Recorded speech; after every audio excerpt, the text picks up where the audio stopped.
Une importante délégation russe avec à sa tête le ministre de l'énergie russe Sergueï Tivilev a conclu ce 30 juillet 2025 à Ouagadougou au Burkina Faso des accords majeurs avec les autorités du pays. Au cœur des discussions, le renforcement de la coopération énergétique avec la signature d'un mémorandum prévoyant d'abord la construction de centrales thermiques avant d'envisager un projet nucléaire.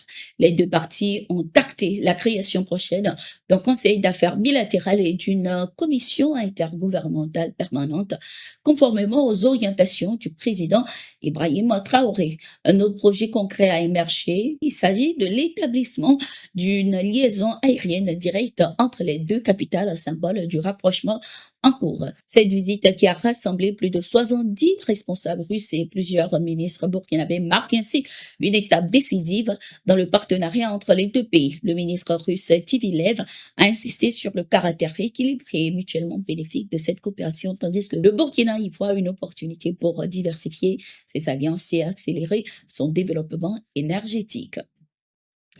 Nous restons toujours au Burkina Faso. Le ministre des Affaires étrangères du Burkina, Karamoko Jean-Marie Traoré, a reçu ce 31 juillet 2025 le nouvel ambassadeur de Chine au Burkina Faso, Zayo Deyong, venu présenter les copies figurées de ses lettres de créance. Cette rencontre protocolaire a permis d'évoquer les perspectives de renforcement de la coopération entre les deux pays.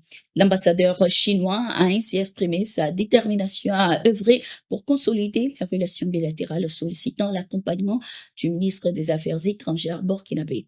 Je suis motivé à travailler pour davantage rapprocher nos deux nations, a-t-il déclaré, appelant ainsi à intensifier les échanges entre les diplomaties et les acteurs sectoriels des deux pays. Le chef de la diplomatie burkinabé a de son côté salué l'état satisfaisant des relations sino-burkinabées, fondées selon lui sur le respect et la confiance mutuelle. Les deux parties ont fait ainsi le point sur les projets en cours, notamment dans les domaines de la santé, avec la construction du CHU de Bobo-Dioulasso, de l'agriculture et de l'énergie.